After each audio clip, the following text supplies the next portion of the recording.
livre nous soulève, c'est enfin notre essor de la d'élever ma voix en faveur, n'est-ce pas, de toutes les personnes ici présentes.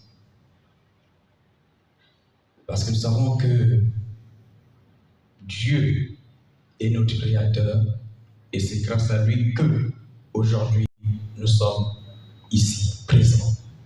Demander un service, si tout le monde peut se lever pour que nous puissions garder une minute de silence pour tous les membres de la NAC que nous avons perdus en 20 ans, parmi lesquels l'un de nos présidents. Mesdames et messieurs les autorités, en vos rangs, titres et qualités, distingués invités, mesdames et messieurs,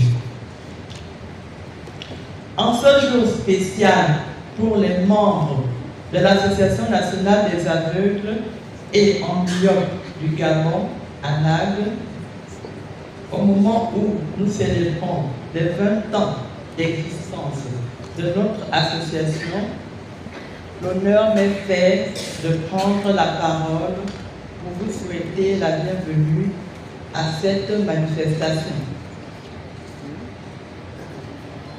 Mesdames et messieurs les autorités, parents, amis et partenaires, votre présence aujourd'hui parmi nous témoigne l'intérêt que vous portez à notre communauté malgré vos multiples occupations. L'association ANAG, l'Association nationale des aveugles et amblyopes du Gabon, ANAG, a été créée le 14 avril 2005 à Libreville. Elle est enregistrée au ministère de l'Intérieur sous le récépissé définitif 1363 du 26 septembre 2013.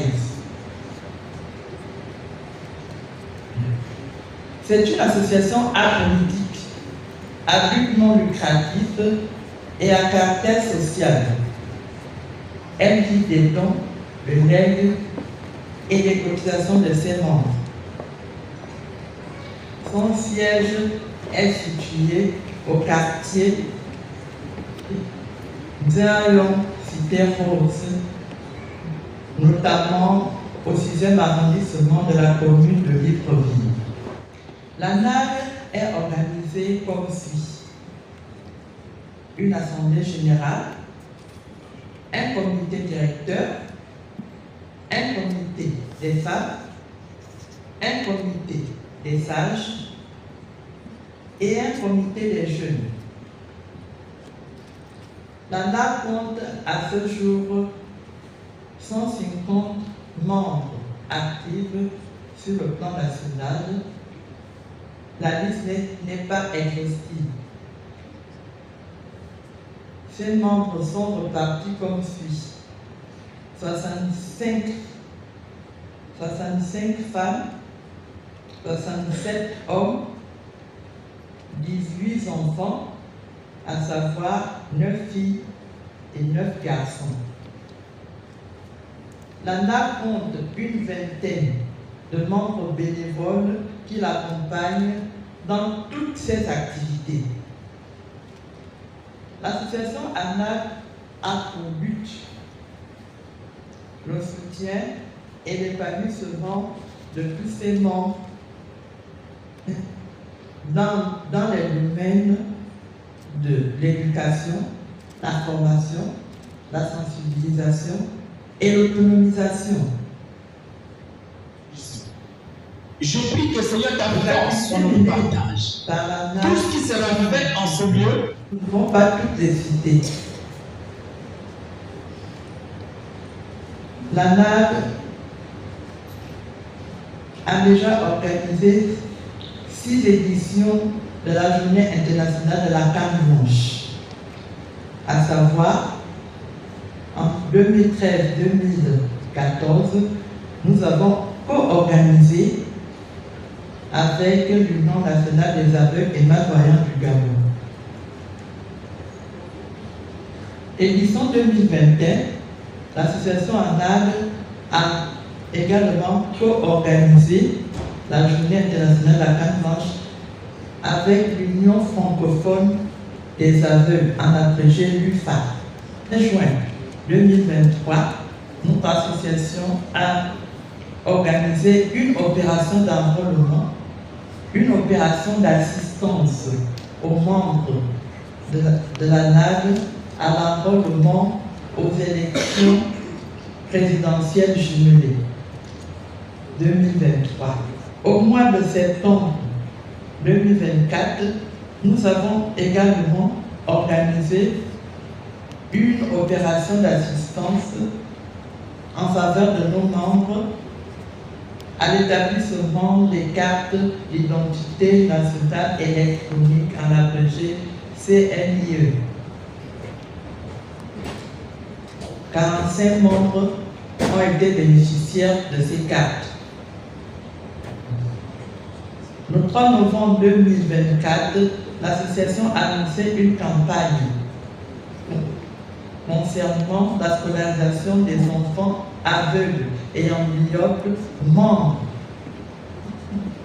dans les lieux de culte en quête de parrainage. À ce jour, l'ANA compte une bachelière, un garçon qui a eu le brevet, il est en seconde à l'heure actuelle, des campagnes de sensibilisation et l'identification des déficiences visuelles. L'ANA compte à renforcer la relation avec les autorités publiques en vue d'élaborer une stratégie publique dans la déficience visuelle, dans la prise en charge de la déficience visuelle. L'ANA compte vulgariser davantage l'écriture braille ainsi que l'utilisation de nouvelles outils technologiques pour mieux favoriser l'inclusion des déficiences visuelles. Nous nous sentons déjà bien. C'est un sentiment de satisfaction, bien que nous n'ayons pas encore tout accompli.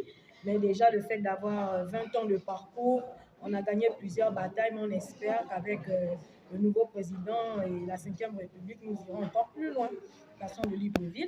Et j'ai validé mon premier semestre avec une moyenne de 14, dont je suis la première de ma classe. Et déjà, le président Daniel Fonkidiata, qui en est le recteur, est très fier de moi. Donc, que par rapport aux promesses que nous a fait le président de la République, nous sommes tout oui à toute offre, toute aide et toute proposition venant de sa part, car il ne tarde pas à joindre la parole à l'acte. Ce que je vais vous raconter aujourd'hui, c'est le fruit de mes années d'expérience professionnelle et personnelle. Parce que quand on parle de prise en charge des personnes handicapées, on pense qu'on va les aider, les assister. Or, la prise en charge dans le cadre de l'inclusion, c'est une chose qui se partage. L'inclusion n'est pas quelque chose qu'on crée comme ça. L'inclusion, ce sont des responsabilités partagées. Un mot d'encouragement à l'endroit de cette association.